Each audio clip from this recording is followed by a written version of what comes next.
Crash on I-29 last Friday afternoon. 67-year-old Glenn Smith was headed north on I-29 just south of Gardner when he laid the bike down. He was flown to Fargo by Sanford AirMed with serious injuries. The State Patrol says Smith died on Monday. Northbound I-29 was closed for about an hour after the crash. South Dakota's interim attorney general has fired two of former Attorney General Jason Ravnsborg's top appointees who were involved in the aftermath of Ravnsborg's collision that killed a pedestrian. Ravnsborg was removed from office last week after the Senate convicted him on impeachment charges. Governor Kristi Noem appointed the lead prosecutor in the impeachment trial. Pennington County State's Attorney Mark Vargo as interim attorney general. Vargo has now dismissed Ravnsborg's chief of staff and the director of the Division of Criminal Investigation. Fargo-Moorhead becoming partly sunny this afternoon. Aftermath of Ravnsborg's collision that killed the pedestrian. 92 yet. That sun breaks through. Windy. Southeast wind 16 to 36. Overnight, partly cloudy. Chance of showers. Thunderstorms 66. Tomorrow, 82, partly to mostly sunny. Mostly cloudy at 72 degrees. Paul Juergens, News Radio, KFGO.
assaulting a 17-year-old in Jamestown.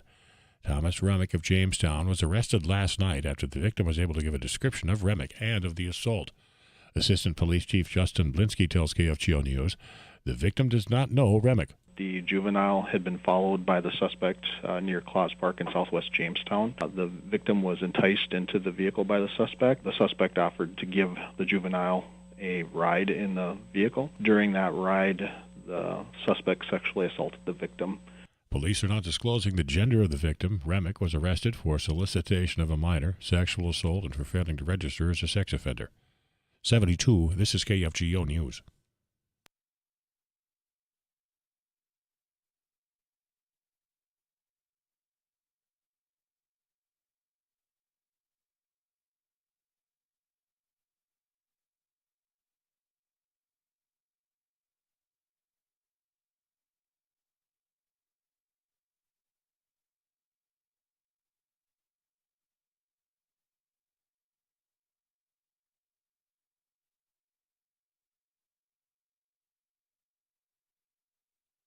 This is KFGO News. It's a topic discussed for many years, and it's possible Fargo Dome beer sales could be available at Bison football games as soon as this fall. While alcohol is sold at Fargo Dome for most events, it's been prohibited by NDSU. Dome General Manager Rob Sobolik calls this the first step out loud, but there will need to be more discussion with NDSU about a change in the lease the university has with the Dome. It looks like both parties may be agreeable to having beer or alcohol sold during NDSU football games. There's still work to be done on contract language and if it, negotiations between the two parties to see if it'll change any of the existing revenue sharing agreements. NDSU President David Cook says he supports beer and alcohol sales during the games, and Athletic Director Matt Larson is working out the details. Currently, NDSU gets 15% of concessions sold during the football games. It caps at $30,000 and then drops to 10%. NDSU is eyeing demolition and new construction of one of its 7 engineering buildings. Michael Ellingson, Director of Facilities Management at the university, says the Engineering Administration building would be leveled and infilled with a new facility which would tie into existing engineering buildings.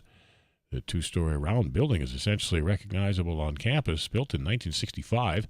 Ellingson says the building is outdated and has no elevator and is not ADA compliant. The cost would be more than building a new building. The estimated cost is $98 million. It would be 75% state-funded and 25% from private sources. The Board of Higher Education will review the project at its meeting tomorrow. A Grandin, North Dakota man has died of injuries suffered in a motorcycle crash on I-29 last Friday afternoon. 67-year-old Glenn Smith was headed north on I-29 just south of Gardner when he laid the bike down. He was flown to Fargo by Sanford AirMed with serious injuries. The State Patrol says Smith died on Monday. Northbound I-29 was closed for about an hour after that crash. A 24-year-old Center, North Dakota man is dead after his pickup struck the side of a moving train east of Steele last night. The pickup was towing a stock trailer carrying 3 head of cattle, which were also killed. The pickup was traveling at an undetermined speed when it hit the second car of the BNSF train that went into the ditch of the grade crossing and rolled. The man died at the scene. The train, which had been traveling between 50 and 60 miles an hour at the time of the crash, entered emergency braking and stopped for repairs before continuing on to its destination in Dilworth. The crash remains under investigation by the State Patrol. Fargo-Moorhead windy. We look for the sun to break out this afternoon. Strong southeast winds, 16 to 36, 66, partly cloudy overnight. A continuing chance of showers and thunderstorms. Partly to mostly sunny, breezy tomorrow at 82. Mostly cloudy, some sprinkles at 72. Paul Jerkins, News Radio, KFGO.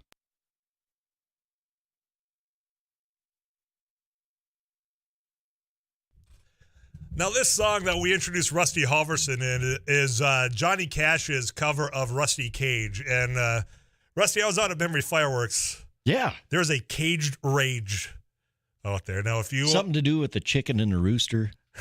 Yes. I've got my Twitter account pulled up. You want to take a look at that bad boy? It's now on my Facebook page as well. I want to buy that fireworks solely because of that photo that gets me every time. That I heard you talking about the meat and potatoes. The meat and potatoes, was it the big baby? Something unicorn. I don't know. The supply out there is phenomenal. Unreal. Yeah. How people make their minds up without asking for help from Ron and Dave and the boys out there, and the gals, I don't know. But Well, Jack Michaels threw it out earlier this week on Monday when we were talking with Joel. If you would name a firework display after yourself. I like that. Do I dare open that up to a text club right now? Because I hear you're getting a little hot and bothered out there at 35270. I could think of a couple. I mean, it'd use the same picture, but it would talk about different aspects of the picture. Oh, okay. You know. Yeah, not about the cage, about the animal. Yeah, more about the animal. That's raged behind the cage. Name a firework display after me. 35270. I'll walk into it. That's enough to. Well, let me say this while we got a chat. And this is a serious note. If you're upset at something I said, you do not get the ability to call into 237-594 and chew out my producer, Eric Johnson. Have the courage to come on air and address me about what I said, knowing that was happening during the break. He doesn't have to go through that. I'm the one giving you my opinion. You dispute that, have the courage to come on air and talk to me and don't belittle him because of that. There, I had to get that off my chest as well. That's not necessarily Eric's job. No, he's just picking up the phone lines that you're calling in, but don't have to go after him because of something I said. That's what I'm here for. You're here to tell me about the weather outside, Rusty. Yeah, let's change the topic. How does that sound? Yeah, let's do that. Well, during a webinar hosted by the Northern Crops Institute earlier today, Daryl Richardson, friend of the show, director of the North Dakota Agricultural Weather Network at NDSU, talked about the prospects of the durum crop of the Northern Plains. Lots of sayings in agriculture, Tyler. No barley, no beer. No durum, no pasta. Can we make that one up? I think you just did. Okay. Is it going to catch on? Not at all. But Now, North Dakota fields are doing well, but some Montana fields are suffering a little bit more.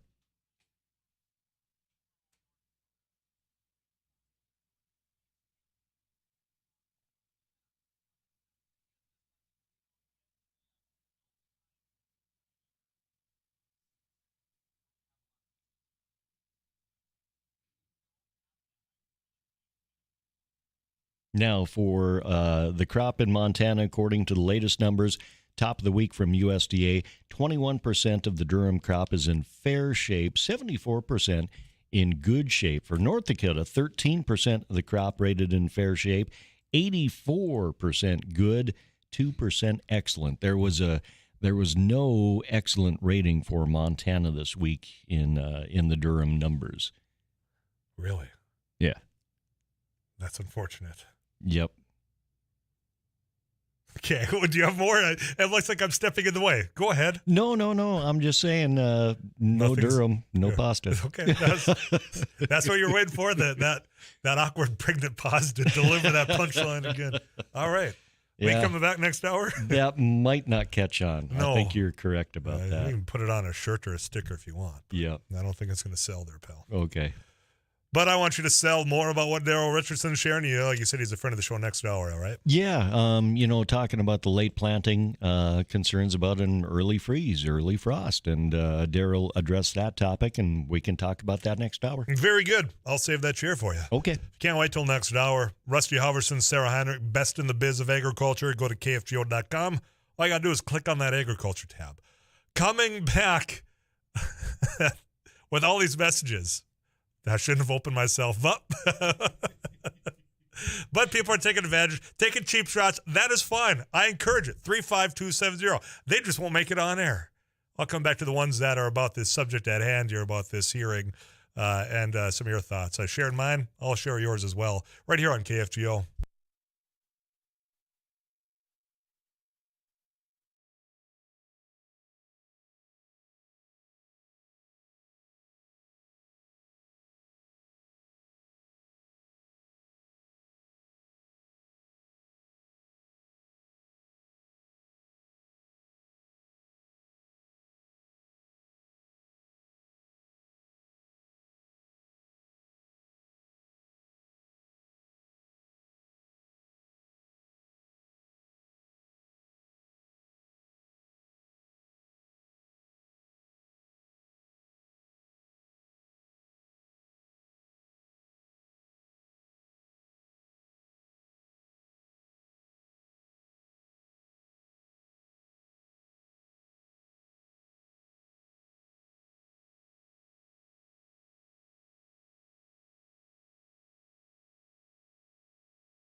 names that have been texted to 35270 about the fireworks display.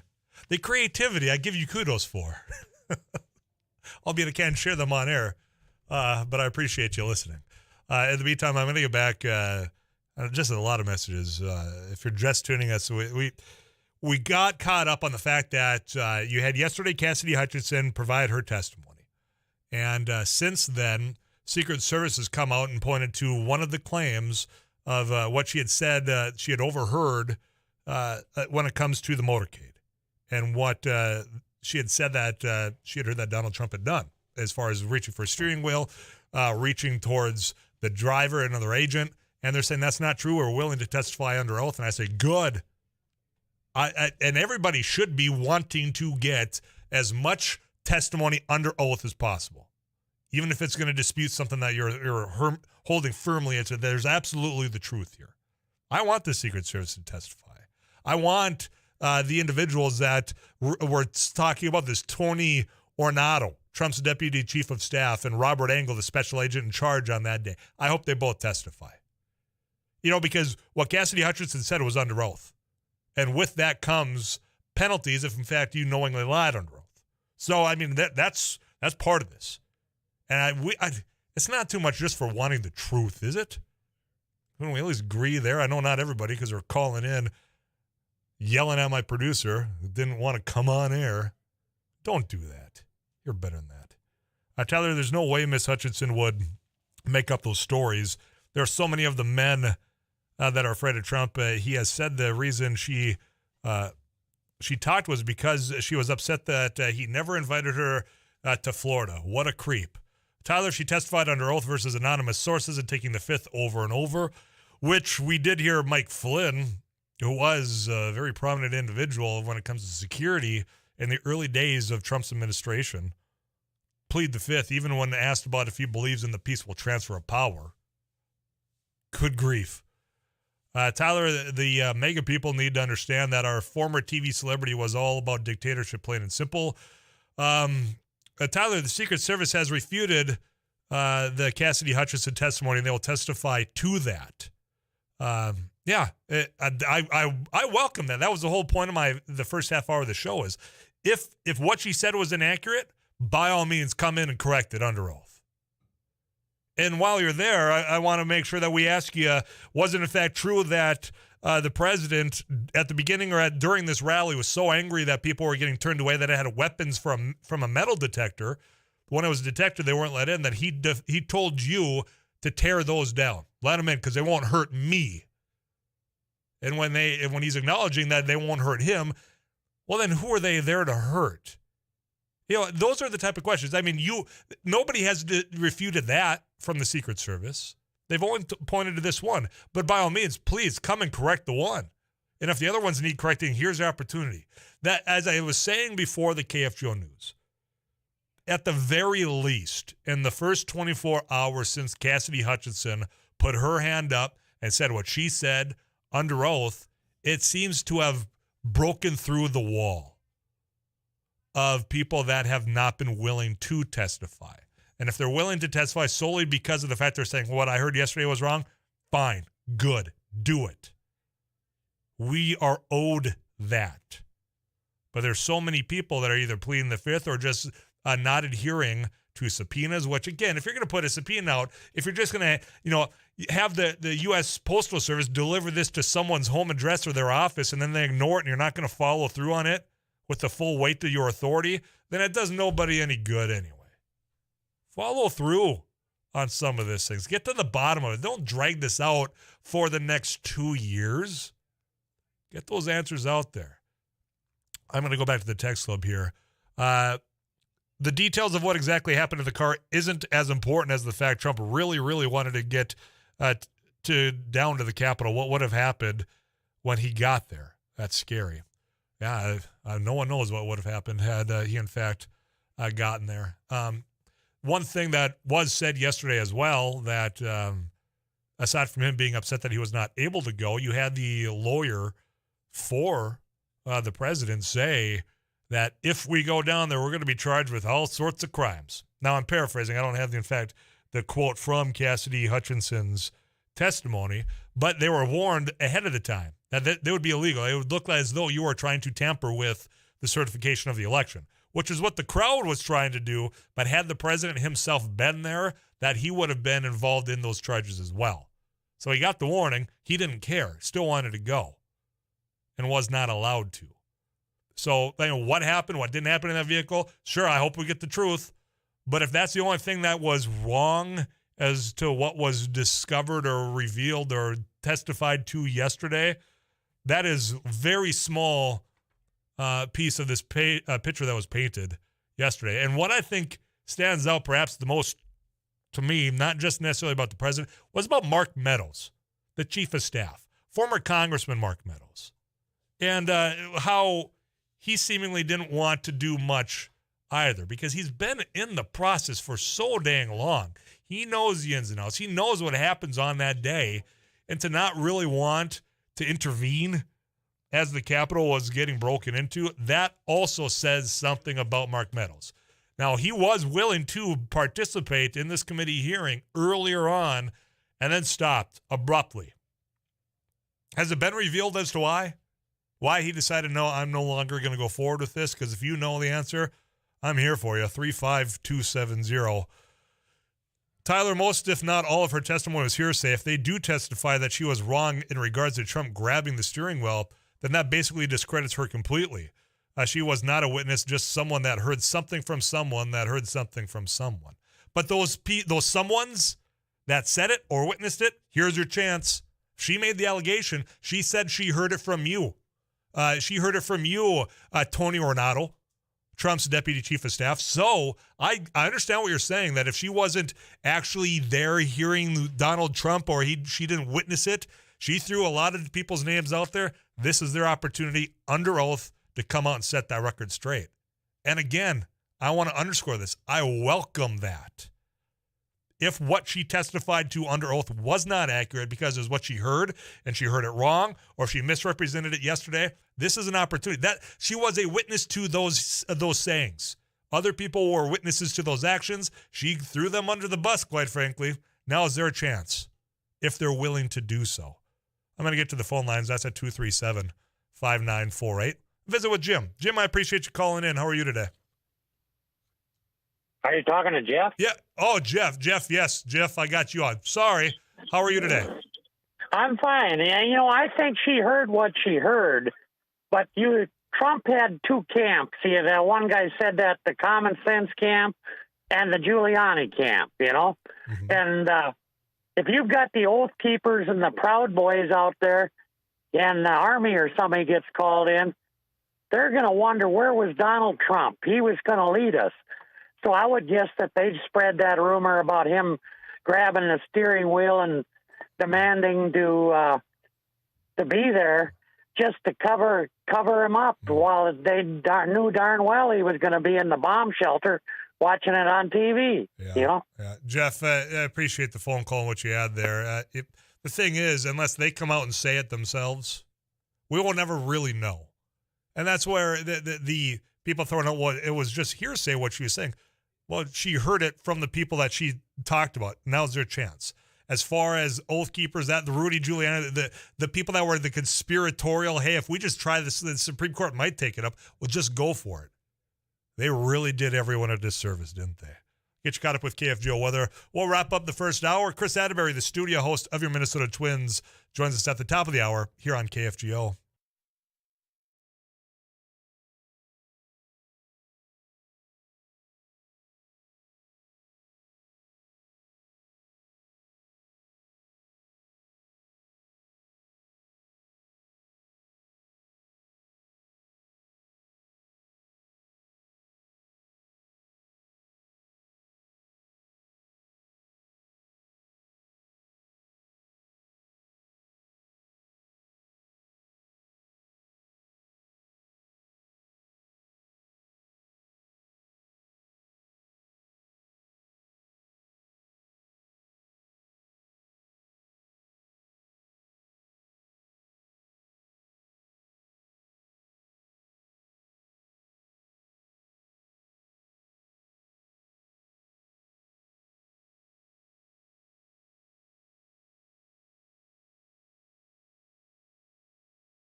question that comes in.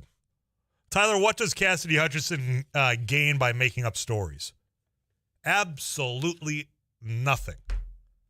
All it gained for her was that she had to ask for increased security because she was going to take the risk of testifying publicly when others who actually were there didn't do so because they didn't have the guts.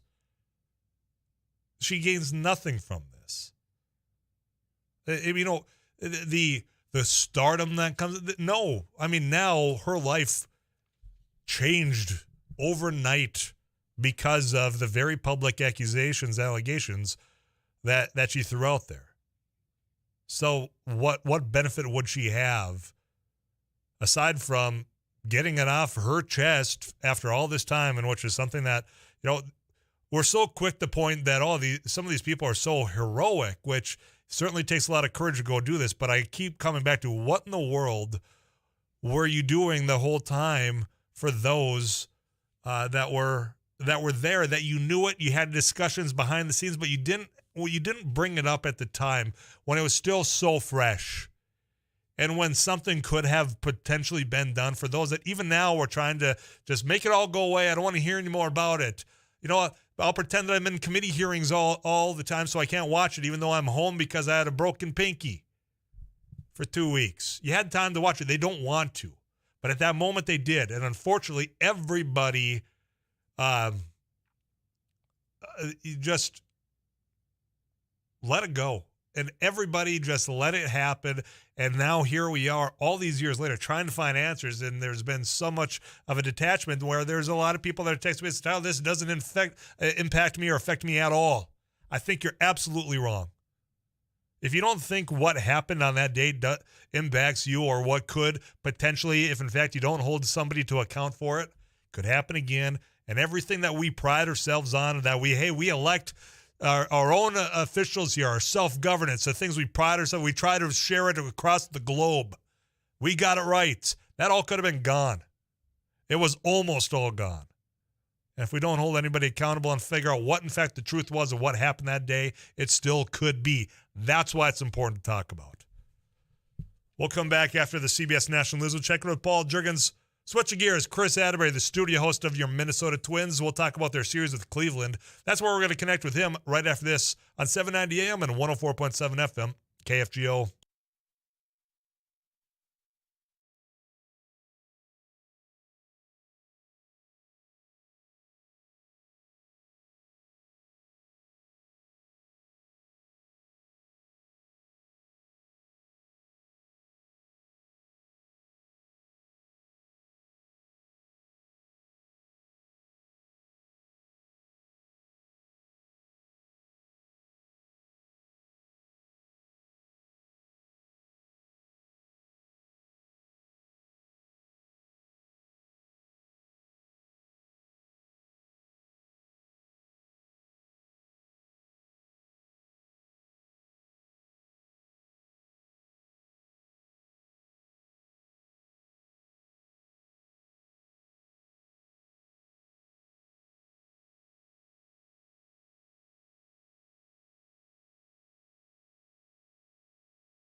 I have said, and I will repeat, the Eddie Murphy crossover from acting to trying a career in music is one of the worst crossovers that's ever happened in all of entertainment. It's just terrible. Come on, Eddie, take it away. How long is this build up of this song? I mean, the beat's the best we're part. 40 seconds in. Oh, there we go. 45 seconds.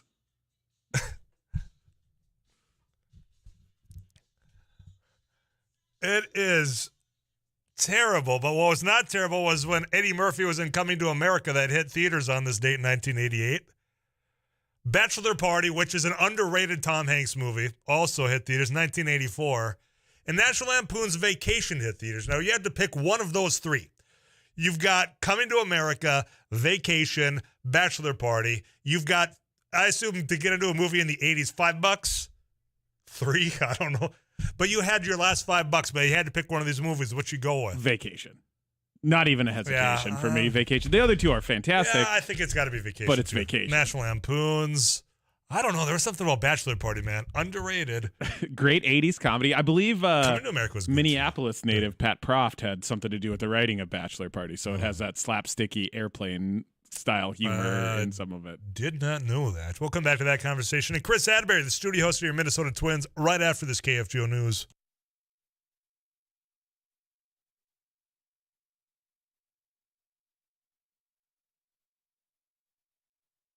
KFGO News, Fargo-Moorhead, partly sunny, windy. It's 74 degrees. I'm Paul Jerkins. A Jamestown man is in jail on charges of sexually assaulting a 17-year-old in Jamestown last night. The victim told police that Thomas Remick followed them in his car and convinced them to get into the car. They drove in and around Jamestown where the sexual assault took place. The victim does not know Remick, a convicted sex offender. Remick was arrested for solicitation of a minor, sexual assault, and for failing to register as a sex offender. Police have not disclosed the gender of the teenager. The Fargo Dome Authority and NDSU are looking at allowing the sale of beer and possibly other alcohol at Bison football games. University President David Cook says he supports the change. Cook says Athletic Director Matt Larson is working on a proposal. They've done their due diligence. They're looking at what everybody else does across the Missouri Valley Football Conference, across, other leagues. Just, I came from the Big 12 where that, in an institution where they did that as well. So, but that doesn't mean, you got to be cautious and thoughtful. Cook says student government leaders have been involved in the discussions. Fargo Dome General Manager Rob Sobolik. It's also about making sure both NDSU, Fargo Dome Management, Fargo Dome Authority, and everybody involved, including, more importantly, the fans, promote intelligent and safe consumption of alcohol. This isn't, we don't want this to be just a free-for-all. If the Dome Authority gives approval and works out a revised lease agreement with NDSU, beer could be available at Bison games this fall. Attendance has been dropping in recent years, with some fans leaving the Dome after tailgating in the parking lot. A Grandin, North Dakota man has died of injuries suffered in a motorcycle crash on I-29 last Friday afternoon. 67-year-old Glenn Smith was headed north on I-29 just south of Gardner when he laid the bike down. He was flown to Fargo by Sanford Air Med with serious injuries. The state patrol says Smith died on Monday. Northbound I-29 was closed for about an hour after the crash. There's now a second confirmed case of monkeypox in Minnesota. The latest case, like the first, is in the Twin Cities, and both people are believed to have contracted the virus while traveling overseas. Monkeypox is similar to smallpox, but is milder and rarely fatal and can be contracted through prolonged close contact. Symptoms include a rash that resembles pimples, fever, headaches, aches and pains, chills, exhaustion, and swollen lymph nodes. North Dakota will use nearly $26 million in federal funding over the next several years to build a network of charging stations for electric vehicles around the state. The first phase of the plan is to build chargers no more than 50 miles apart and less than a mile off exits along Interstates 94 and 29. The money comes from the federal infrastructure bill that Congress passed last fall. The National Electric Vehicle Infrastructure and Formula Program will create a fast-charging network that eventually will include 500,000 stations. Fargo-Moorhead, we're at 74, a partly sunny sky. A strong southeast wind this afternoon, partly cloudy. Chance of showers, thunderstorms tonight, 66 to low. 82, partly to mostly sunny tomorrow. Sunny Friday, 79. Mostly sunny on Saturday, high of 82. Paul Jurgens, News Radio, KFGO.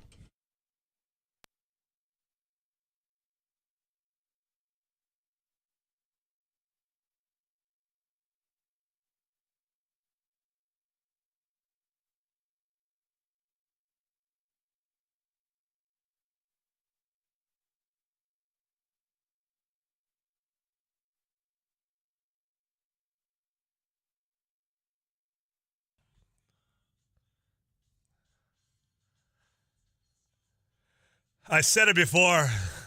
I'm holding to it. The only reason you are all familiar with Boz Scaggs is because of National Lampoon's Vacation, which hit theaters in 1983.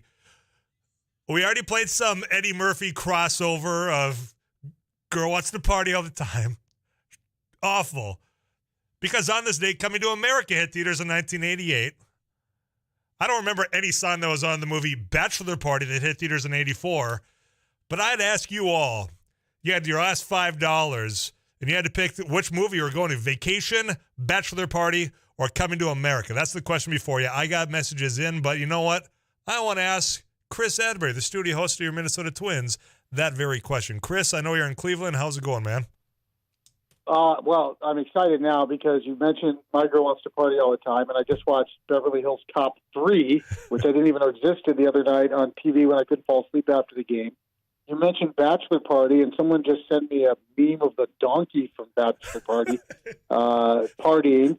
Yes, I'm kind of excited. And Boz Scaggs, if you look at some of his album covers, is a dead ringer for Dick Bremer. And I'm looking at Dick right now, 2 booths down. And if you look at some of the old Boz Scaggs album covers, they could be twins. Okay, there's a lot to unpack here. I want some. Can you share the context of why the donkey picture from Bachelor Party was shared, or is that not family-friendly radio? No, it was one of those, it's like one of those goofy Twitter, like parody Twitter accounts. And it said, like, nobody in the 80s partied quite like the donkey from Bachelor Party. And it showed, like, the donkey, like, eating pills off a table or something else that was equally ludicrous. So, and for some reason, that I just saw that today. You think of all the award-worthy performances by Tom Hanks, and no one, for whatever reason, talks about Bachelor Party.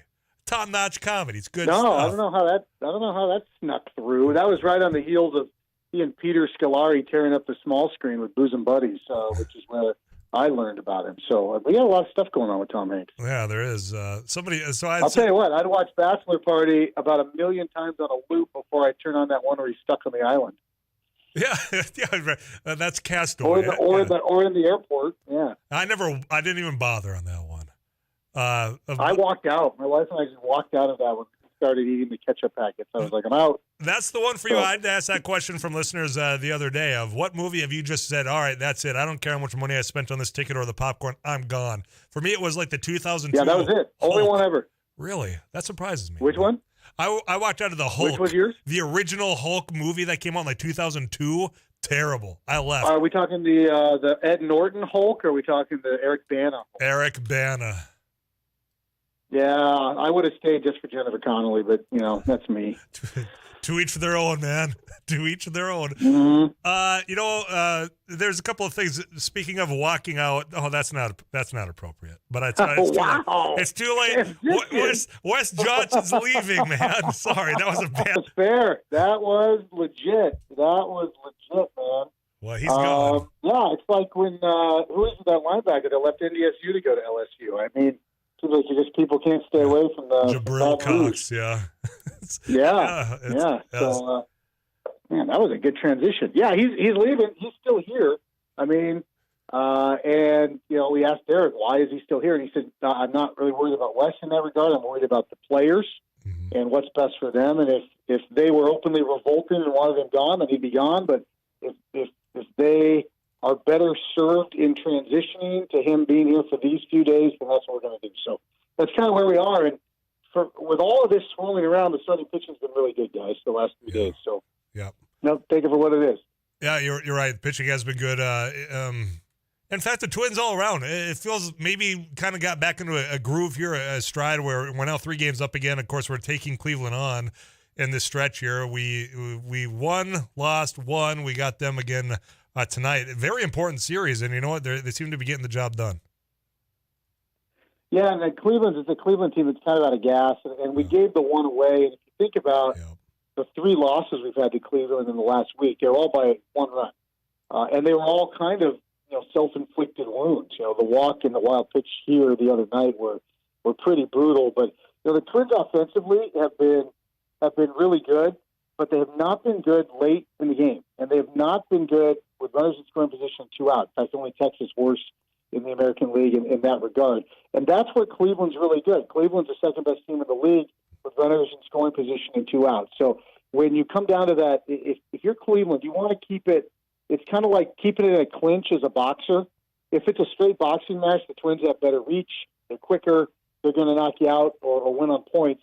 But if you're Cleveland and you can keep it in a clinch until it's late and make it ugly and close, they have been really good this year in terms of making that one play, taking advantage of that one mistake.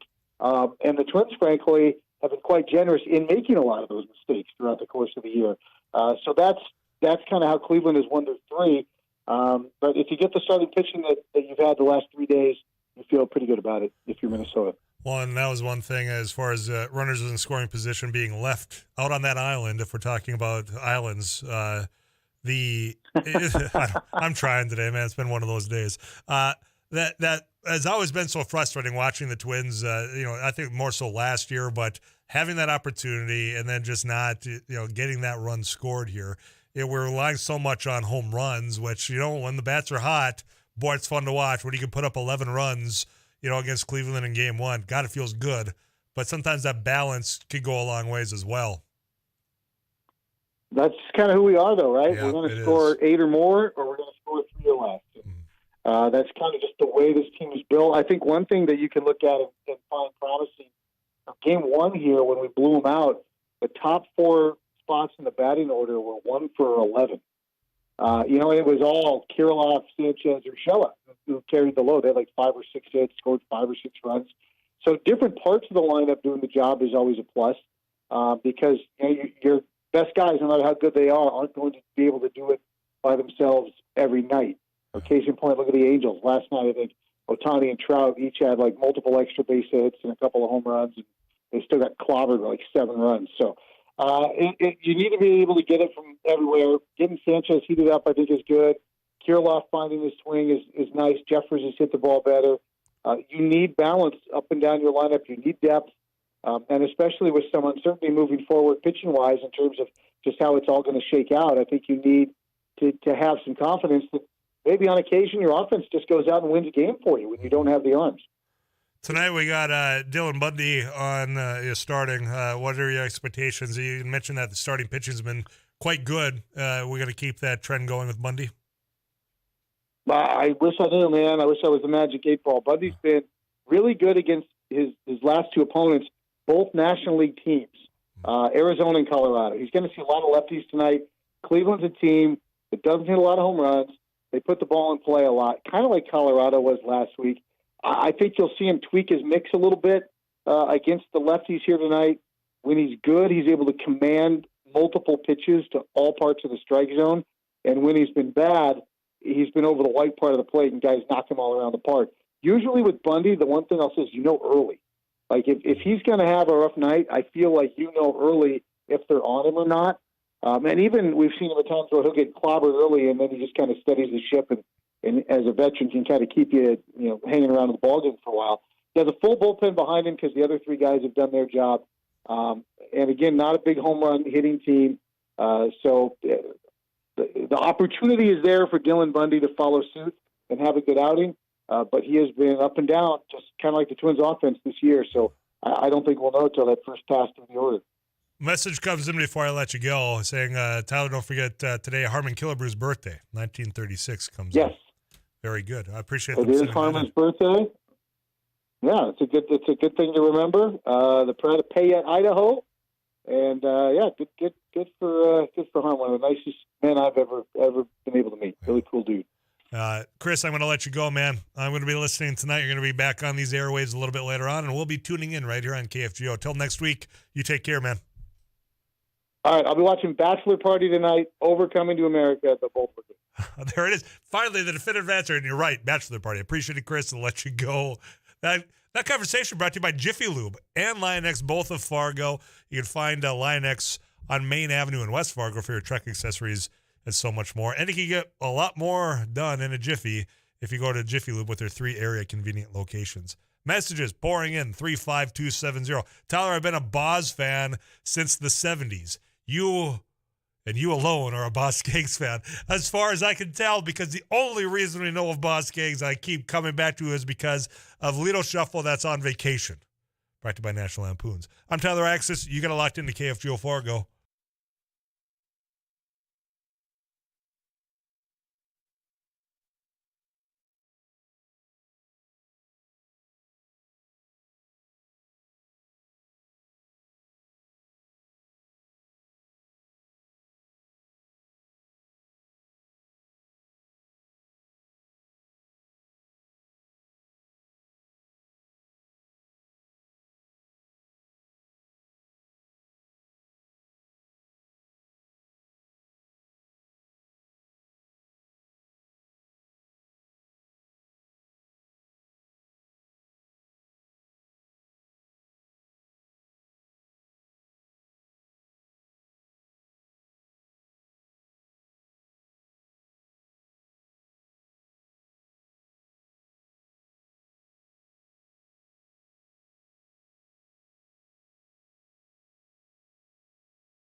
Studios. Strong southeast wind. Partly cloudy, possible showers, thunderstorms. Overnight, 66 the low. Tomorrow, 82, partly to mostly sunny. Sunny for Friday, 79. Saturday, near 82. Chance of showers, thunderstorms Saturday night. 84 Sunday, partly sunny. And Independence Day, Monday, partly cloudy. Chance of showers, thunderstorms. 83 the high. 79, Paul Juergens, News Radio, KFGO.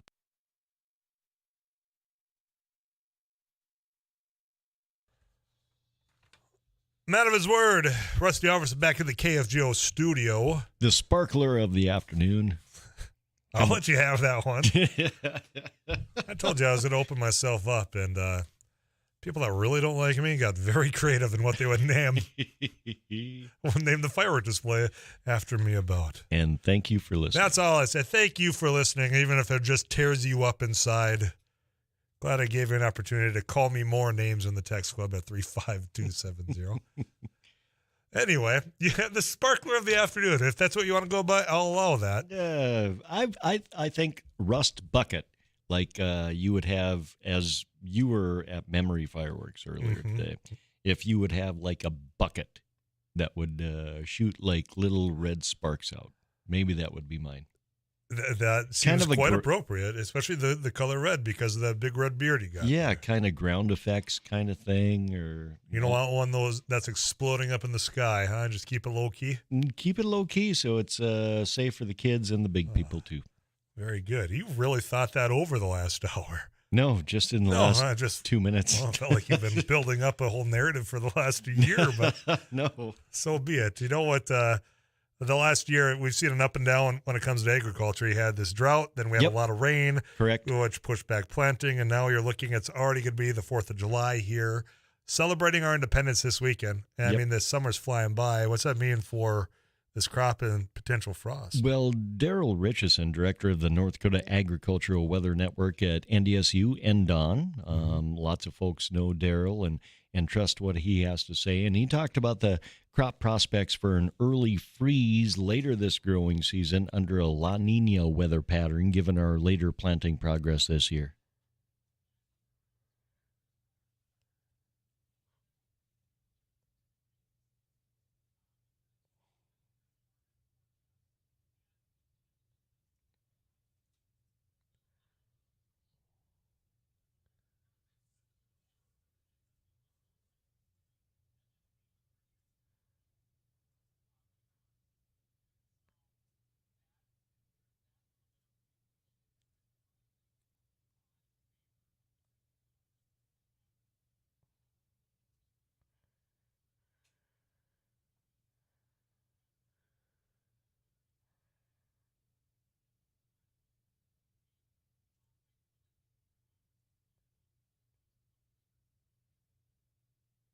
Now, if it doesn't turn out that way, we can't blame Daryl. He doesn't control the weather. Bill Gates doesn't control the weather. No, he didn't kill 10,000 cattle down in Kansas either, folks. No. So, but, you know, that's a good prospect because we want these crops to be good crops because with the situation in Ukraine, Tyler, we need to feed the world in some instances where maybe they can't. Yeah. So, Rusty, appreciate it. We'll have you come on back tomorrow. Audibles tomorrow, don't you forget. Absolutely. And just another note, Tyler, at KFGO under the Agriculture tab, this morning, Grand Farm announcing the purchase of a parcel of land near Castleton, just off the southwest corner of exit 328, I-94, about 2 miles west of Castleton. That will be their new innovation facility, and folks can learn more about that at kfgo.com. Very good. There, just one click away is what he told you there. CBS National News on the way. I know Derek Hansen, he's out at Memory Fireworks. In fact, I think he's at the same location I was. We'll check in with him. People are responding about beer at the Bison games. I will get back into that conversation right after this here on KFGO.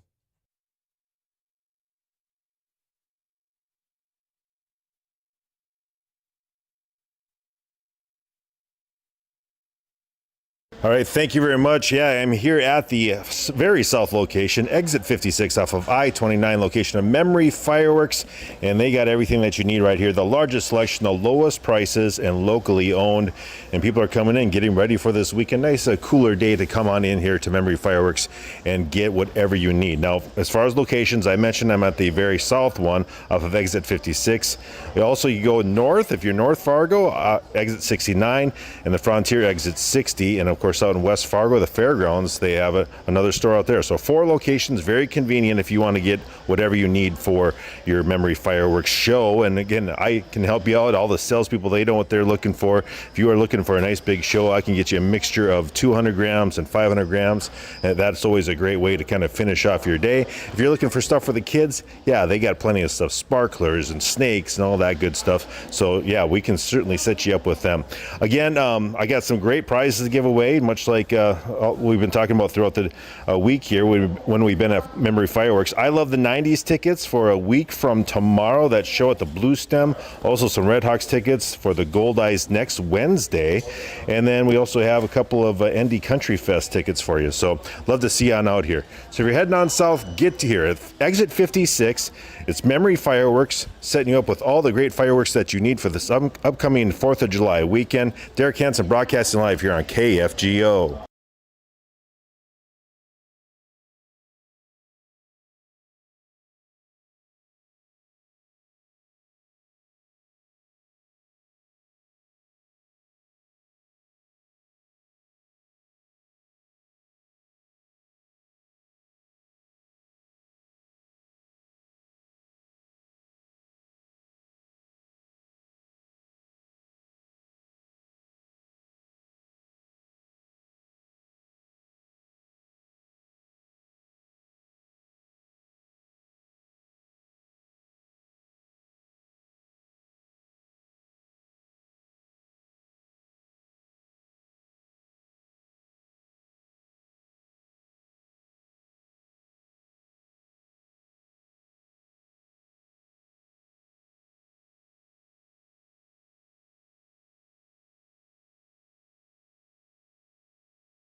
Now, the messages I'm getting in about Fargo Dome, NDSU, Bison, beer, I mean, it's some of the same stuff. And here's what I can say.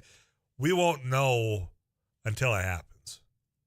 I'm for it. I think it should have been done a long time ago.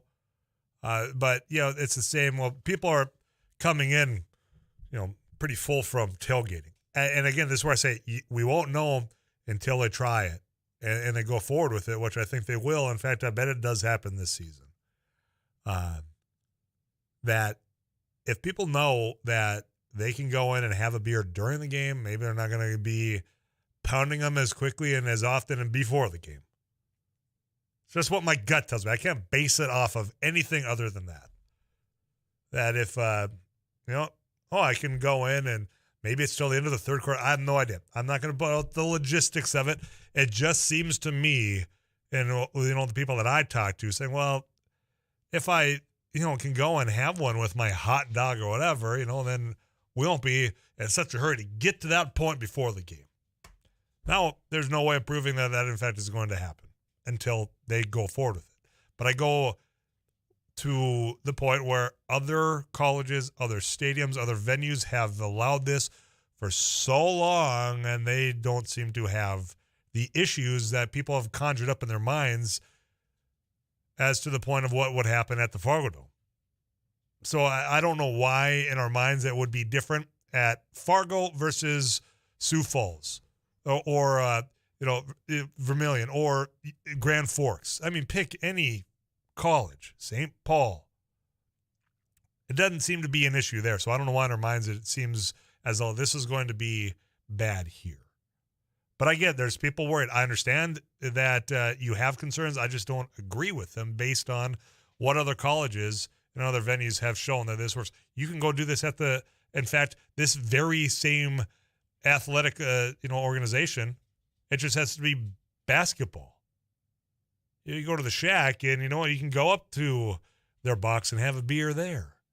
In fact, I think now you can even bring it down to your seats, and no one's calling foul on that. So why is it so different for some people's minds when it comes to football and when it comes to the Fargo-Dome? I don't get it. I think it's long past due.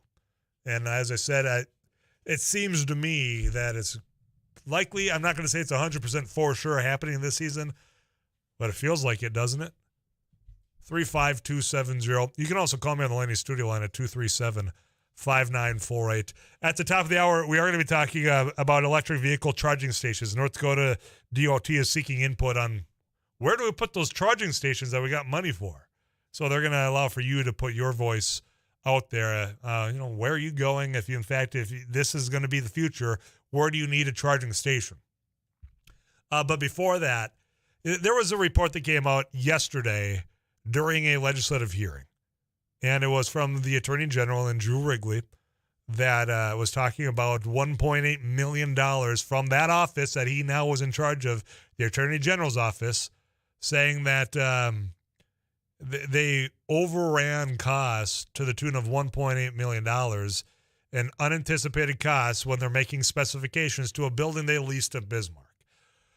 How an office that is the lead law enforcement officer, an attorney, and his deputy could go out, do this, and not adhere to the procedural rules is baffling to me, unless they just said, well, we can get away with it because we're in charge out here.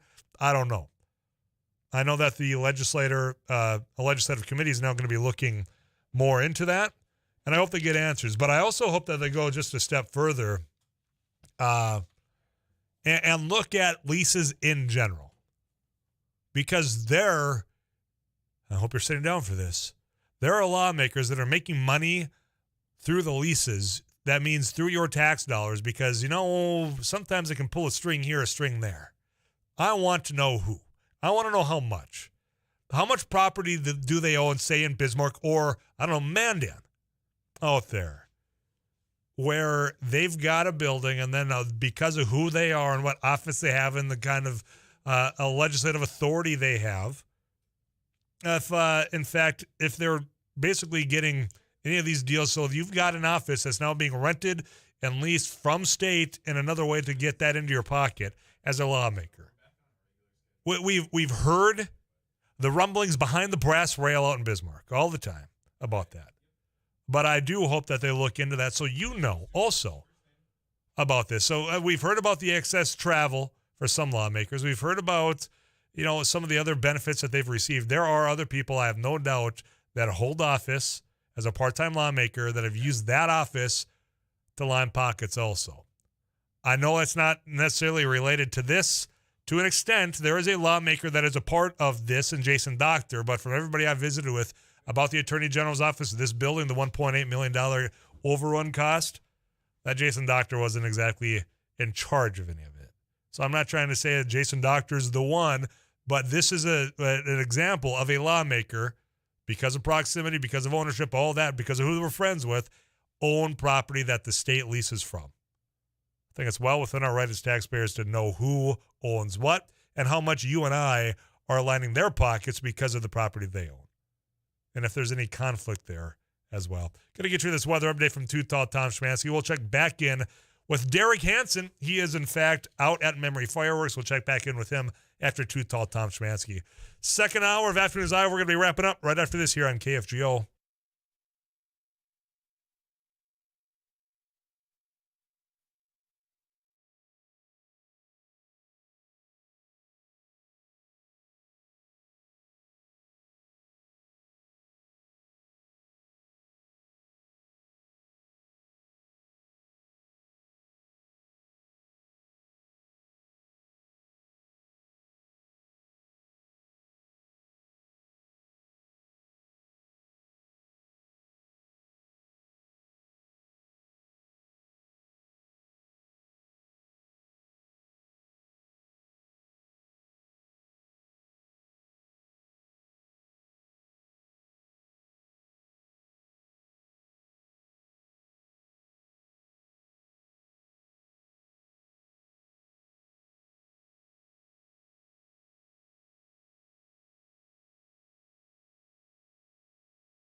All right, thank you, guys.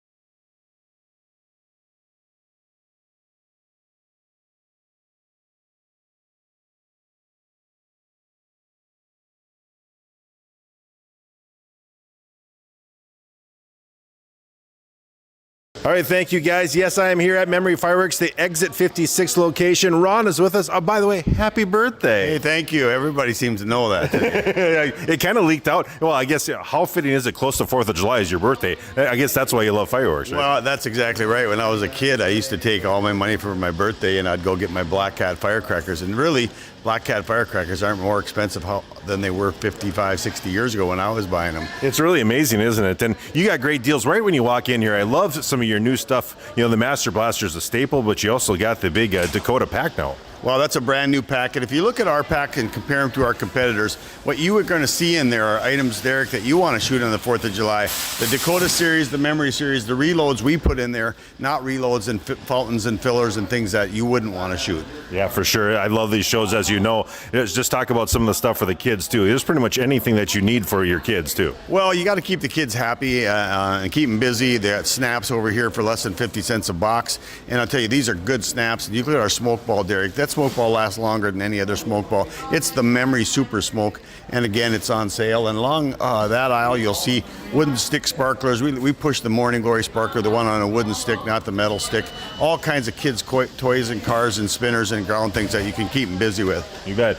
Come by, see with the birthday boy, Ron, Big Dave, the whole group here at Exit 56. 4 great locations we'll tell you about in a little bit. Derek Hansen broadcasting live from Memory Fireworks.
If there's any information on power outages here in the area, downtown Fargo, South Fargo, we've had reports of places impacted.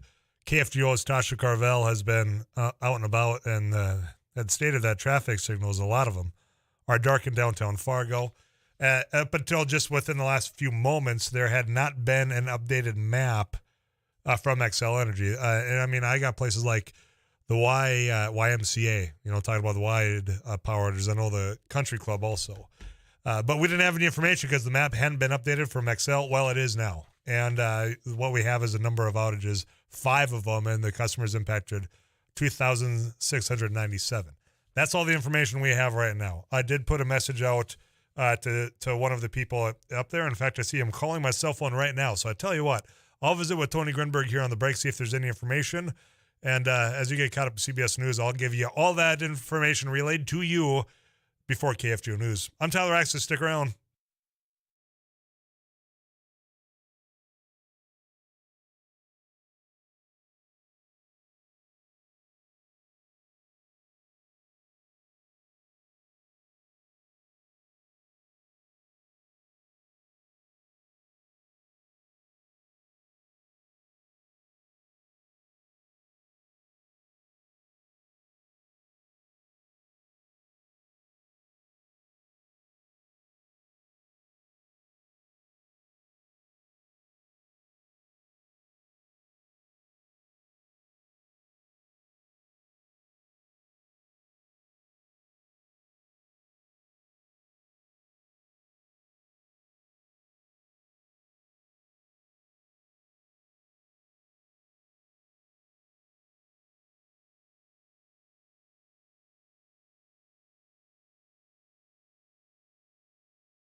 Yes.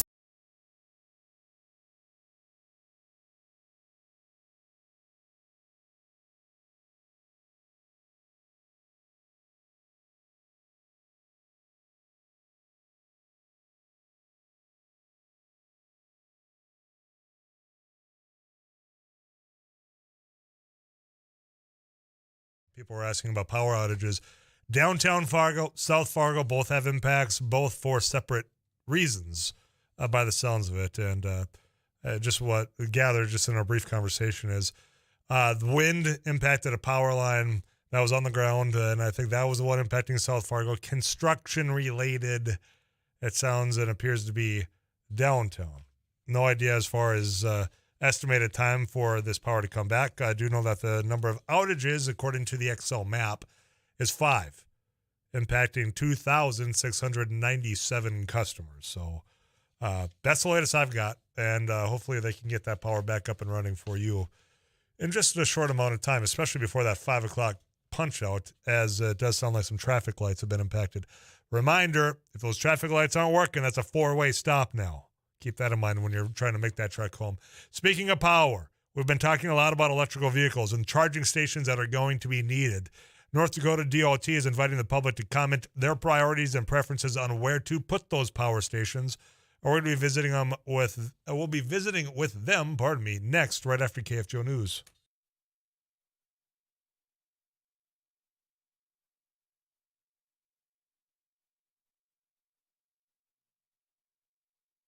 KFGO News, Fargo-Moorhead, partly sunny, windy, 82 degrees. I'm Paul Juergens.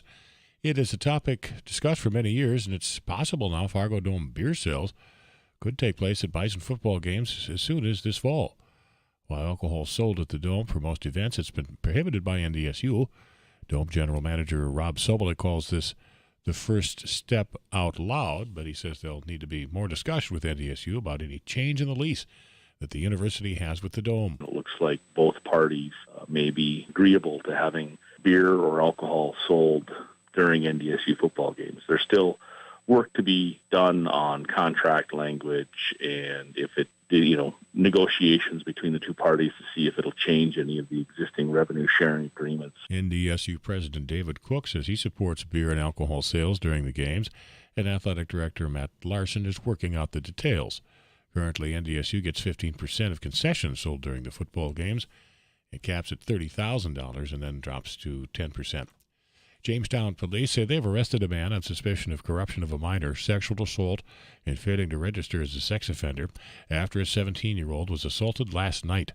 Police say 71-year-old Thomas Remick of Jamestown followed the victim in a vehicle, convinced the juvenile to get into his car, and then sexually assaulted the victim while driving in and around Jamestown.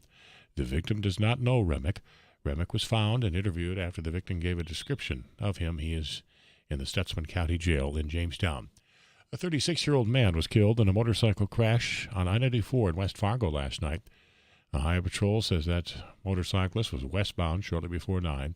He lost control of the motorcycle. It started to wobble. The man was thrown from the bike and into the median. The motorcycle came to rest on the shoulder of the median. The man died at the scene. He was not wearing a helmet. His name has not been released. A Grandin, North Dakota man has died of injuries suffered in a motorcycle crash on I-29 last Friday afternoon. 67-year-old Glenn Smith was headed north on I-29 just south of Gardner when he laid the bike down. He was flown to Fargo by Sanford AirMed with serious injuries. The State Patrol says Smith died on Monday. Northbound I-29 was closed for about an hour after that crash. Fargo-Moorhead, a windy, partly sunny afternoon. We're at 82 now as the sun broke out. Now 81 degrees, partly cloudy, chance of showers, thunderstorms tonight, 66 for the low. Partly to mostly sunny tomorrow, and a noticeable northwest wind tomorrow, 13 to 30, 82 for the afternoon high. Sunny Friday, 79, 82 Saturday, mostly sunny, possible showers, thunderstorms Saturday night. Partly sunny Sunday and 84. Again, 82 degrees. Paul Juergens, News Radio, KFGO.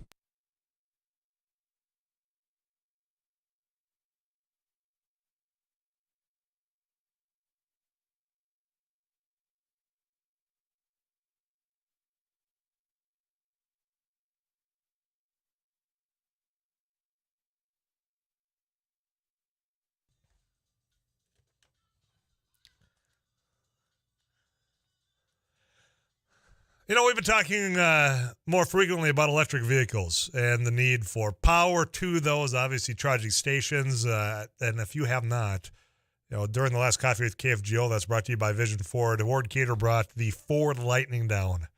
Fun. I get it. A lot of new angles to what comes with electrical vehicles. But first and foremost, you need the power. You need to get them charged up, and you can't just have that relied on at your house when we have a very large area which we travel across the upper Midwest here. So that leads us to the North Dakota Department of Transportation seeking your input regarding where those charging stations should be. Here to talk a little bit more about what they're asking of you is the Director of Transportation for the Department of Transportation, Bill Panos. Bill, I appreciate you taking time on a Wednesday. How are you doing? Tyler, thanks for having me. This is one of those things. Let me ask you, transportation, I know you've been involved in a number of years, I believe, from Wyoming. Did you ever think that the day would come that we're talking about electrical power stations and where we're going to place them?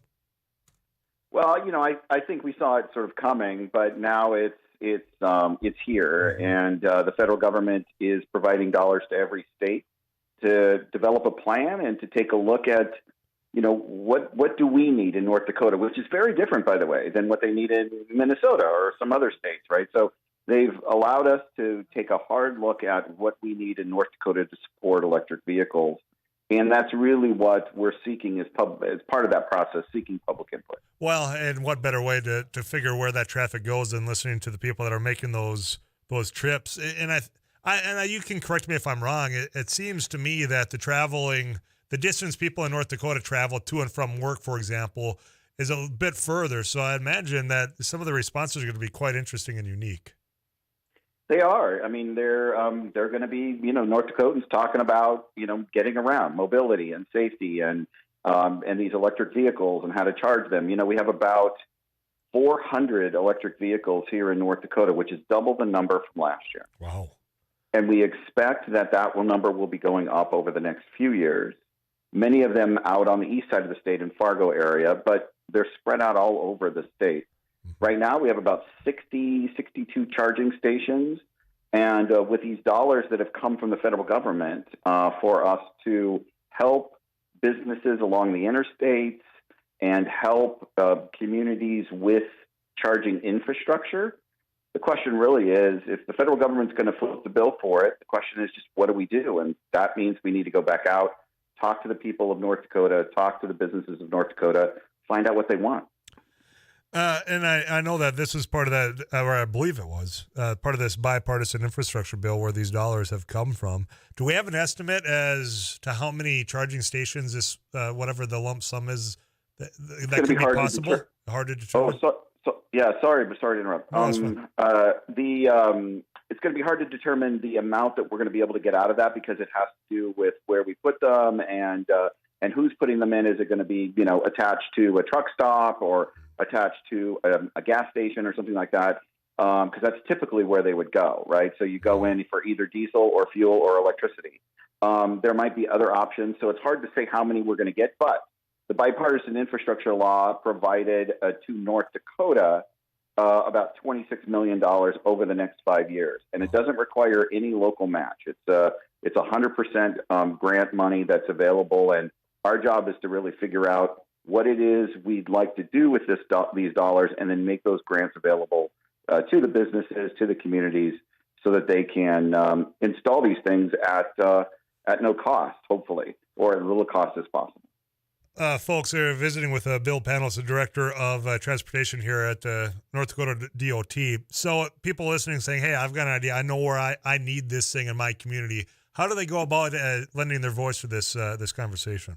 Yeah, actually, there's a number of different ways. They can go to our website, and there's a banner right there that says, give us your input on electric vehicles and electric vehicle charging, and there's a survey, and we're going to take it in that way. There's going to be public meetings. We actually had an electric vehicle tailgate party in the state capitol yesterday where we had a table there, and many, many, many people came up to offer their opinions about where electric charging should be, how it, what they're looking for in terms of electric charging, what are they going to be charging, and that kind of thing. So I think it's working really, really well. We're going to be gathering data through June and July, and then our plan is actually due to the federal government in August. And so we'll put that together, and from all states of the United States, including North Dakota, and this input will help a great deal. I found it interesting being, in this room having this conversation. It seems more and more people are asking questions about it, and I think appropriately so. But the fact that the number of questions that have come in shows the level of interest is definitely spiking. I don't know if it's because of gas prices, if people are just saying, look, the market's really going this way.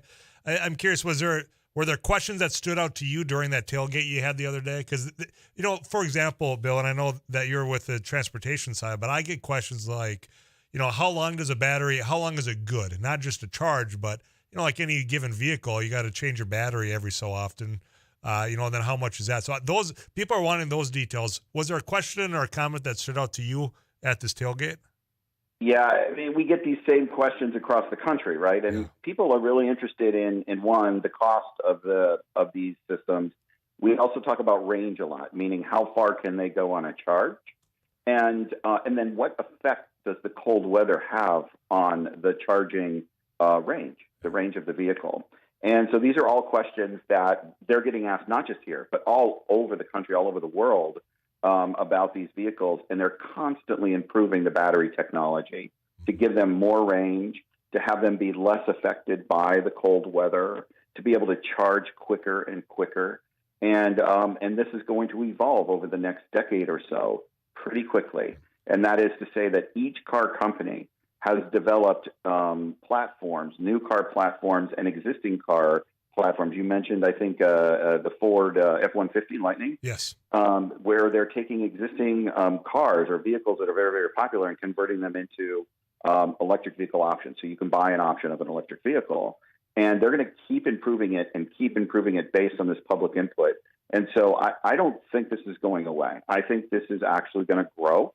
And I think for us, we're likely to focus on our interstate corridors first, meaning I-29 and I-94, so that we can support people that are, tourists, commercial vehicles, people that are passing through our state, and our own citizens as well, on these big corridors with electric vehicle charging. Well, and we had a caller off air before when I was just teasing that we're having you on, saying we need one out in Medora for all the tourists that are coming through out there. So add that to one of the stops out there, Bill, according to that listener.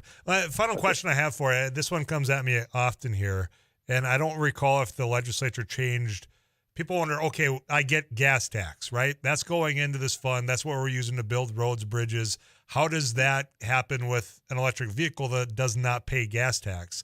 Do we have a surcharge, or is that something that needs to be resolved at a different time? Tyler, we do have a surcharge. Okay, so when you have an electric vehicle, we understand, and the legislature understands, that they're not collecting fuel tax. And remember, our fuel tax is used to support our roads and our bridges. And we have desperate need for improvements to our roads and bridges, particularly our bridges. We have the 47th worst bridges in the United States.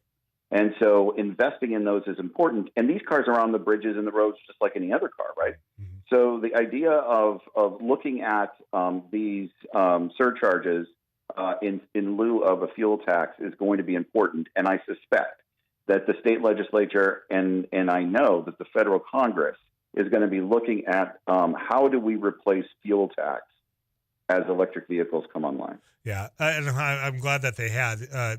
I knew that discussion was taking place all those years ago, and I couldn't remember if, in fact, they acted on it or if they're saying, hey, this is something we need to be looking at because it's going to happen before I know it. So it is already in place, Bill. I appreciate that.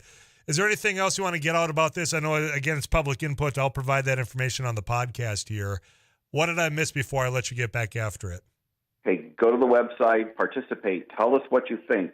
All the opinions are important. We will upload all of these opinions, and they will get to the USDOT, and they will get in our plan as part of our plan.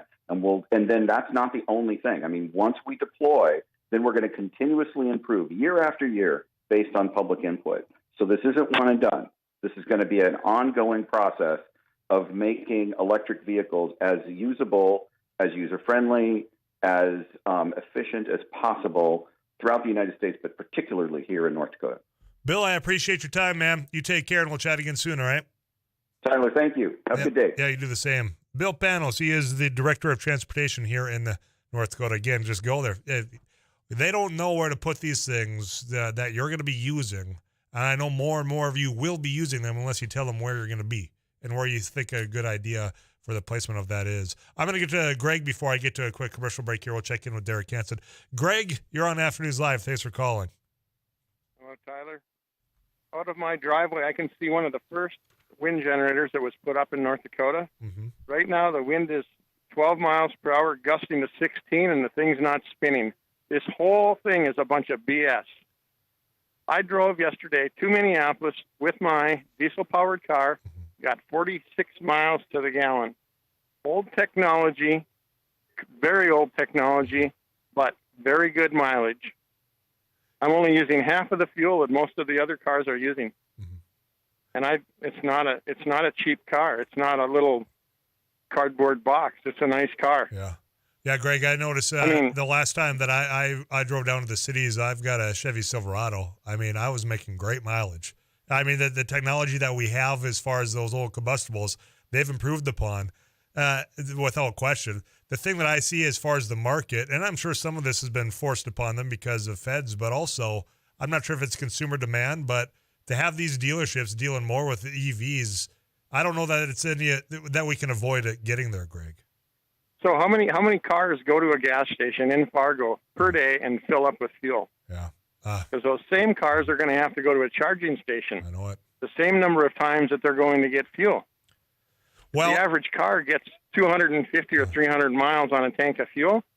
That means every 300 miles, all of those cars are going to have to go to a charging station. There's not going to be enough charging stations possible to provide electricity for these cars. Greg, I think the only variable... It's just not going to work. I think the only variable here is that at-home charge. That changes some of that. And if businesses take up on this, that's what just as far as going and having to charge up like you would a gas station, I think that's the variable here that sets the two apart. But the questions that I have, it was what Bill touched on. Cold weather.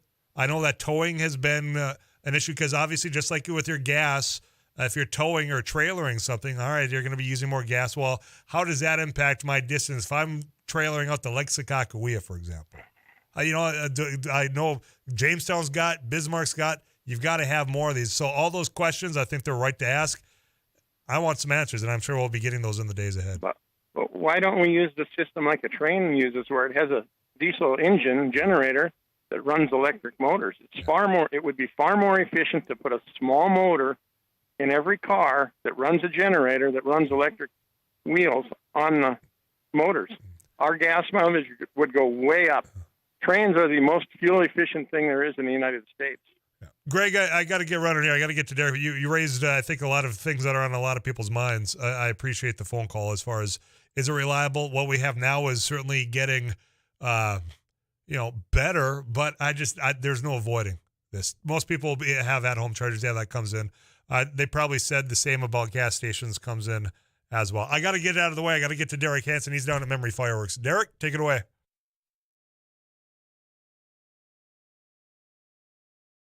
Yes, thank you very much, guys. 4 great locations. I'm at the Exit 56 South location. Ron is with us again, and I know you got some great new items that have come in, right? We just got in Magical Unicorn. I have a picture of Dave, of course, on all the digital boards in town showing that. We opened the container yesterday.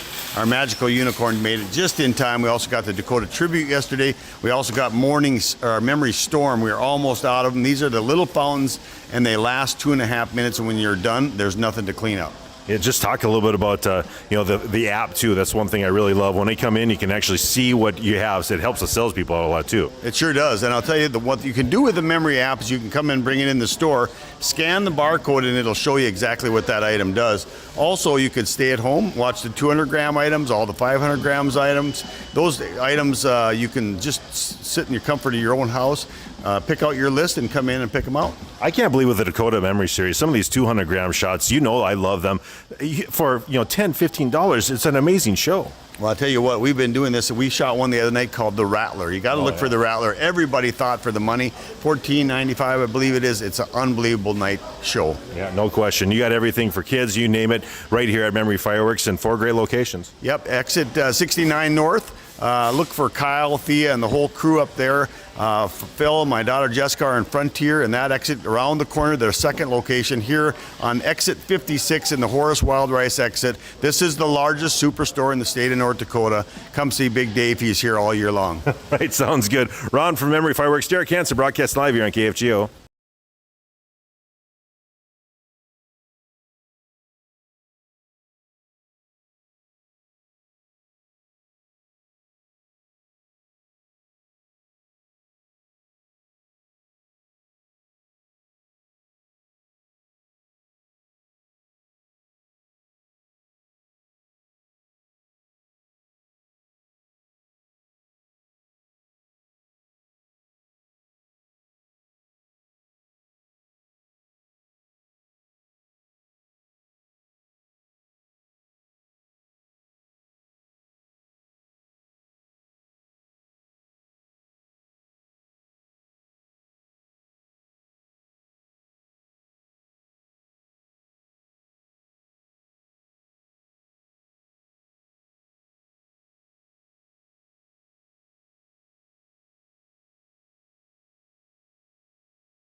Talking about electric vehicles, I'm interested in learning more. I'm not ready to make that purchase. And here's a couple reasons. One, price. And two, and that's why your input's got to be there as far as where you can charge if you're on the way. When I say I go back home, well, that's the Devil's Lake area. Yeah, and maybe there's a charging station in Devil's Lake. If you're listening to me up there and hey, Tyler, here's where you could, let me know, 35270. But those type of things, that's why getting this infrastructure built out now, then the rest will follow. If you build it, they will come. And you know what? I might be right there along with you when it comes to electric vehicles. I'm just not there as of right this moment. We'll continue the conversation after KFGO News.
Leader Chet Pollard of Carrington moved that the Legislative Audit and Fiscal Review Committee, as well as another committee, review the issue. We've got to go through to find out what is what and what is where and why and how come. And I appreciate the Attorney General coming forward, because I do believe that the appropriations on the House and Senate would have found this, because I think it would have stuck out like a sore thumb. Wrigley took office February 9th. Stenjum died January 28th of cardiac arrest. A All right, thank you guys here. Died of injuries suffered at a motorcycle crash on I-29 last Friday afternoon. 67-year-old Glenn Smith was headed north on I-29 just south of Gardner. When he laid the bike down, he was flown to Sanford in Fargo by AirMed with serious injuries. Smith died on Monday. A 24-year-old Center, North Dakota man has died after his pickup struck the side of a moving train east of Steele last night. The pickup was towing a stock trailer carrying 3 head of cattle. They were also killed in the crash. The pickup was traveling at an undetermined speed when it hit the second car of the BNSF train that went into the ditch of the grade crossing and rolled. The man died at the scene. The train, which had been traveling at between 50 and 60 miles an hour at the time of the crash, entered emergency braking and stopped for repairs before continuing on to its destination in Dilworth. There is now a second confirmed case of monkeypox in Minnesota. The latest case, like the first, is in the Twin Cities, and both people are believed to have contracted the virus while traveling overseas. Monkeypox is similar to smallpox, but is milder and rarely fatal, and can be contracted through prolonged close contact. Symptoms include a rash resembling pimples, fever, headaches, aches and pains, chills, exhaustion, and swollen lymph nodes. KFGO Weather Center forecast: Fargo-Moorhead partly cloudy. Tonight, we look for a low of about 66. Maybe a shower or thunderstorm. Nothing rain-wise. Close on radar at the moment. Partly to mostly sunny, 82 tomorrow. 79 sunny Friday, Saturday. 82 mostly sunny. Possible showers, thunderstorms Saturday night. Partly sunny Sunday and 84. And for the fourth Monday, partly cloudy. Chance of showers and thunderstorms, 83. 80 degrees, partly sunny. Paul Juergens, News Radio, KFGO.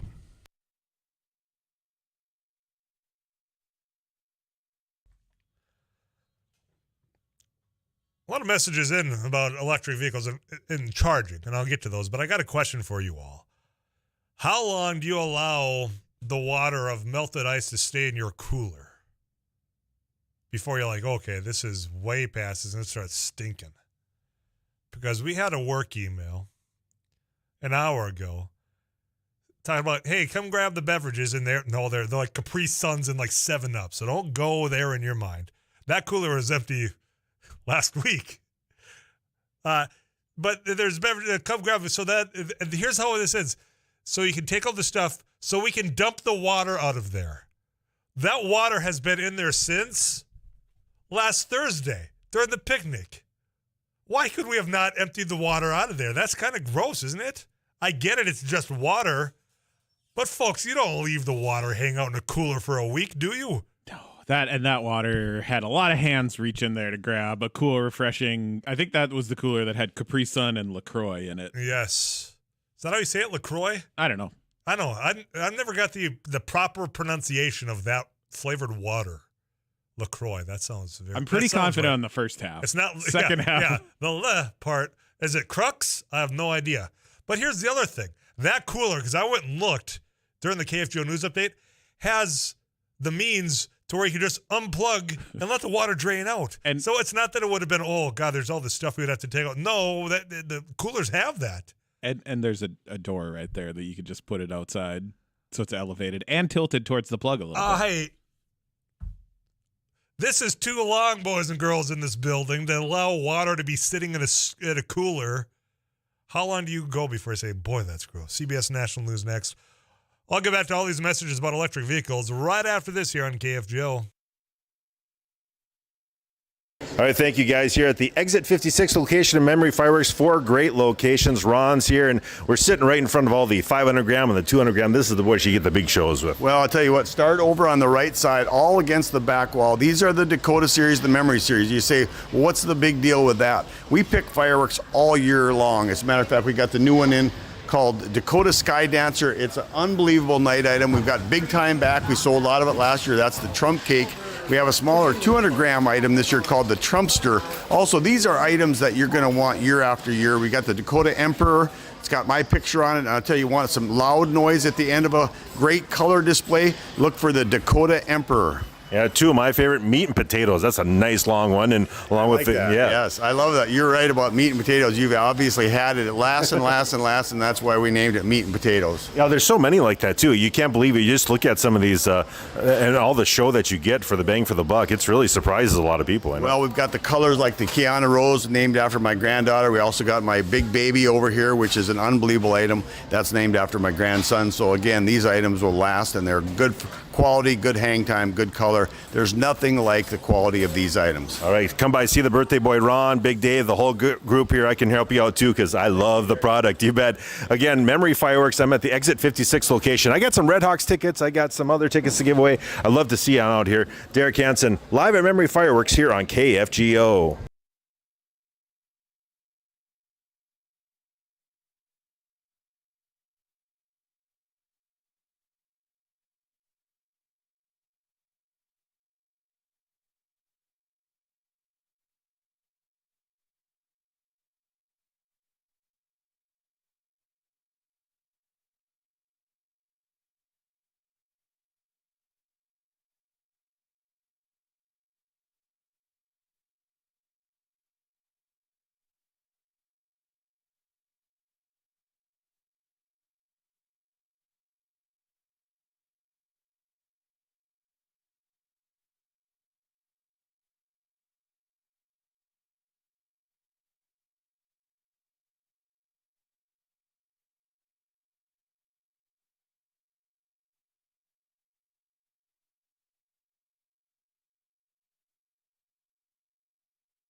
Get out and remind you, Bill Panos, the director of the DOT here in North Dakota. They have a self-guided public input meeting, which is available at the NDDOT website, dot.nd.gov/EV plan. You got plenty of time to provide your input there, but it got the conversation again on charging stations. How much does it cost? Tyler, all right, thank you guys. Yes, the average annual cost to charge an EV is. How does it compare to gas? Annual, no idea. But I've been trying to find some answers from business sources or people that might know. And Business Insider, fully recharging an electric vehicle with a healthy range of 300 miles would require 75 to 100 kilowatt hours and cost $10 to $14 is what it says, according to Business Insider, and that was as of April this year, so relatively recent. I remember seeing somewhere about a $45 fee, so I think it varies, but as far as an annual cost, I have got not the slightest clue. Tyler, they say they're going to charge the cars at night on off-peak, but they're charging all the cars. I don't think it'll be off-peak.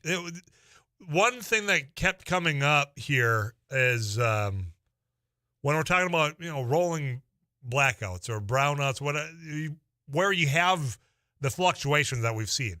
I don't know what's going on, for example, in this building, but I've been in this studio since 2:00, and I have seen these lights flicker 4 separate times. I have no idea if it's just the building, or what the cause of it is. But we had the Moorhead Public Service on last week, I want to say. You can go to kfgo.com and listen to that conversation because And this is dating back because of Texas. So thanks, Texas, for not having your power grid up to date. Boy, that was easy for me to say, wasn't it? Up to date, and now the rest of the country is having to pay more and do all that because you wanted to take care of yourselves. Well, we're still feeling the impacts here because of the integrated system we have. It's not up to date. Not just in Texas, I think across the country. And that's what some people are talking about here. That you're going to have more power plants and updated transmission lines to handle the increase in workload for electric vehicles. People are talking, and I don't know if there's some people that, I'm not going to throw anybody under the bus, but when we talk about the transition to electric vehicles, because it's going to be cleaner compared to combustible.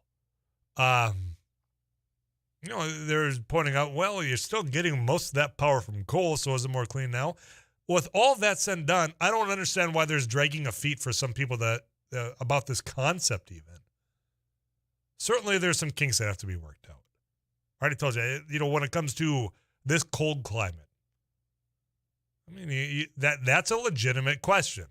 How does that impact the longevity of that battery when you've got 40-mile-an-hour wind and it's 30 below wind chill, which I know Too Tall Tom say, yeah, but vehicles don't feel that. You and I do. But you understand how cold it gets and what that does to a battery, even in your vehicle right now. So I understand the questions, but I don't think that should stand in the way of progress. And I think that I don't know that there's any way that we prevent this from. And if you want to prevent it, explain to me why. You can call me, 237-5948. A lot of messages at 35270. Tyler, a plug-in hybrid is another option until the infrastructure evolves. That's right.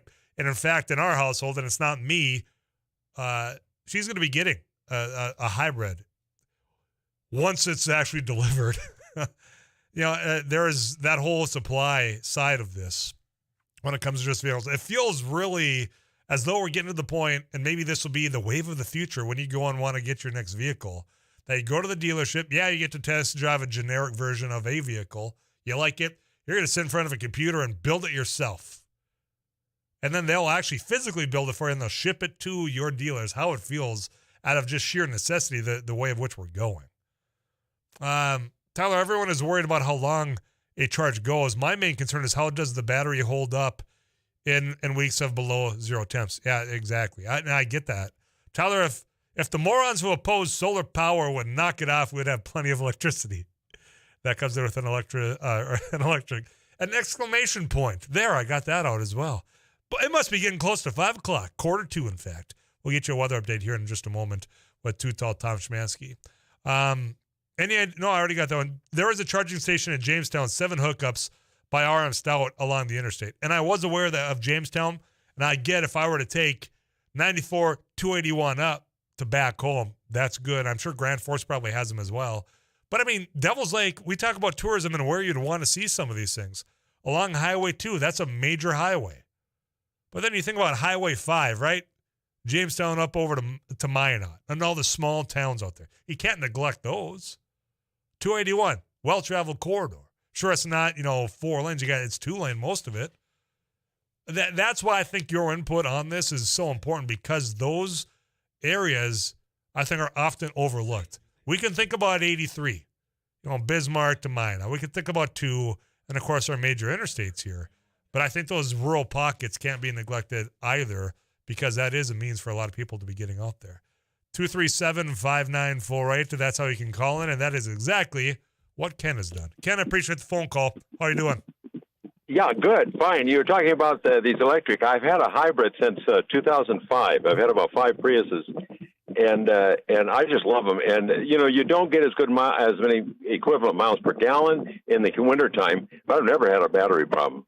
Ever. So, but it's a hybrid. It's not all electric. Mm-hmm.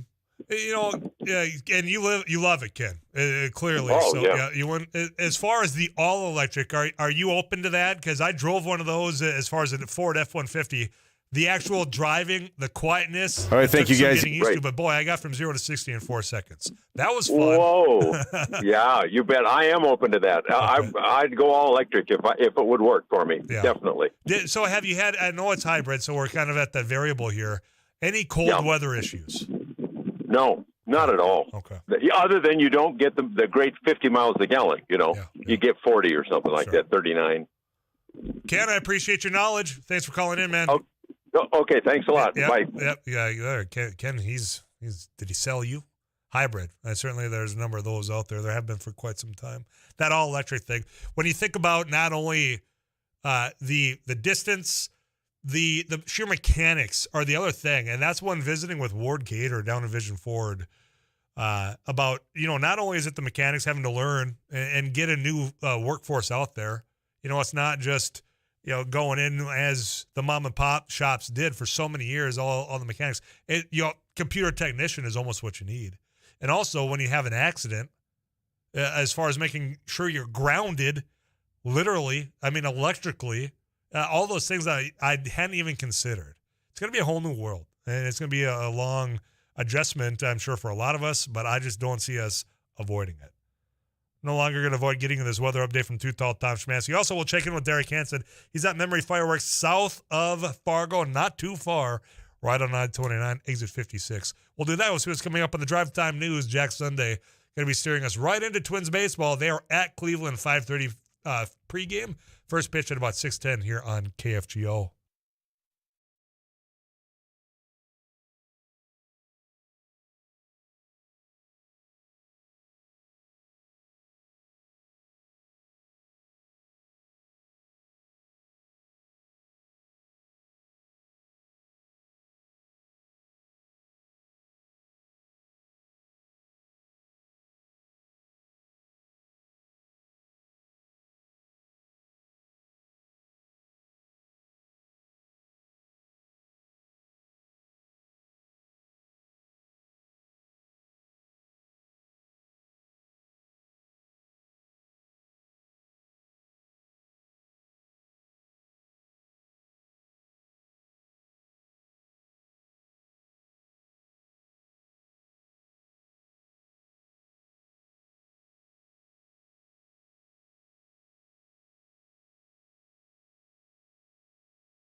All right, thank you guys. Yes, I'm here at the exit 56 off of I-29 memory location.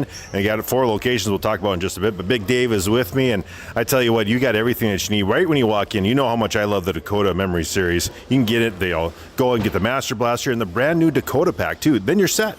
Yeah, that's right. We got these packs made for you, the Master Blaster, the Dakota Sportsman, the Series 6, and the all-new Dakota pack. Just grab it and go. Yeah, it makes it easy too, doesn't it? And it gives you a good show. I can't get over the shows you get with your 200 grams. Yeah, that's right.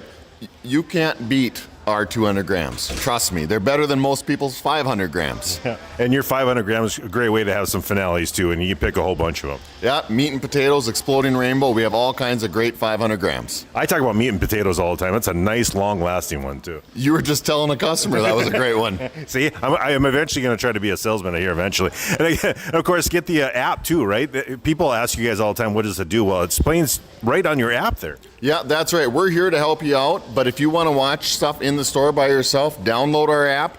Almost everything in the store, you can watch it right on your phone before you buy it. They got great kids stuff too. We'll talk about that in the next break here. Again, that's Big Dave. Come see him. Come see Ron, the birthday boy, and everyone here at the Exit 56 location. They also have, if you're in North Fargo, Exit 69 off of I-29. Here in more Central Fargo, right in the Frontier exit of Exit 60, and also West Fargo Fairgrounds. Derek Hansen broadcasting live from Memory Fireworks.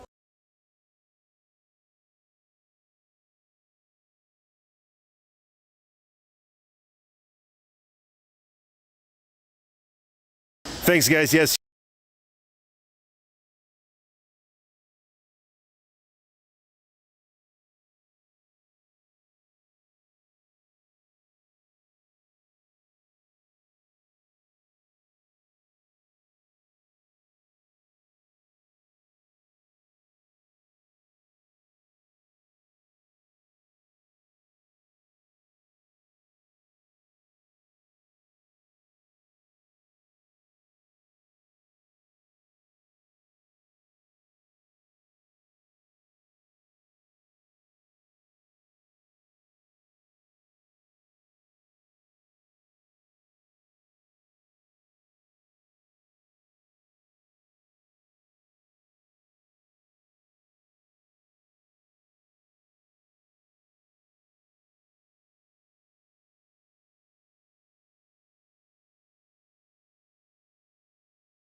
Jack Sunday appears in the KFGO studio. It's been a while. I haven't been in the studio, I think, for like 7 days. Yeah, we missed you, man. Good. You're looking good. Oh, thank you. I appreciate that. Got a little sun. Little sun, mostly on the nose area. Well, the drive time news is all the news you need for that drive home, but you're more than welcome to listen if you're at home or at work. We open up with the CBS News here very shortly, and also Too Tall Tom Szymanski, Paul Juergens with the news, Paul Leintz with our traffic, and we'll have a sports update. And Mark J. Lindquist is coming home to Fargo on July 2nd, and he'll be here through the 9th. And one of his fundraising efforts is coming up Friday, July 8th. We're going to be talking about that at the Sanctuary Event Center. That's a good get. I'll be listening to that so I can help out. And Rusty Halverson is all a part of it. And we'll have another ride with Joel Heitkamp. And then, boom, just like that, we're going to have a pregame show for our Twins. Yeah, Cleveland again. At the Guardians. Yes. How do you feel about that nickname? I love it. You do? Yeah. I don't know why people are dogging on it so much. I don't mind it at all. It's because they don't like turning a team mascot or an indigenous American into a team mascot. Love that. Yeah. They do. And I called them the Clevelands for years. But I'm one of those bleeding heart libs. Yeah. You wear it on your sleeve, man. Yeah, I don't understand why people get so up in arms, especially people that have nothing to do with the team themselves. Not fans, they're just complainers. Well, at times. People say that I've been doing that a lot today, so I better be walking that fine line, but I don't know. So you're anti-electric car, huh? I was listening to you. I'm not anti. No, now you didn't straighten that guy out. Well, I said that I understand the questions. I'm getting there. I'm just not there quite yet, is all I'm saying. I tell you, if I get to drive that Ford F-150 Lightning again, I'll be there quicker than you know. Is that the one that people can use to power their house? Yeah, the battery is below like where you sit. So that front where the engine is, storage. That took a little while for me to get used to when I came out there and I looked at the thing. And like a Volkswagen. Yeah, but instead of an engine, they have a cooler where you can put all your 6 packs of pop and ice, and it leaks right below it. So it's fascinating stuff. I know we're going there. It's just I'm slow walking there. All right, folks, tomorrow we got Audibles brought to you by Don's Car Wash. We got Spencer Wirt, the Meat Dude, brought to you by All Sagar Meats. We'll check in with Tanner Cherney, Devil's Lake Tourism. But that's it for me today. I'm Tyler Axton, your host here on Afternoons Live. I'll be back tomorrow. Telling you, take care of yourselves. I'll check in right here on KFGO.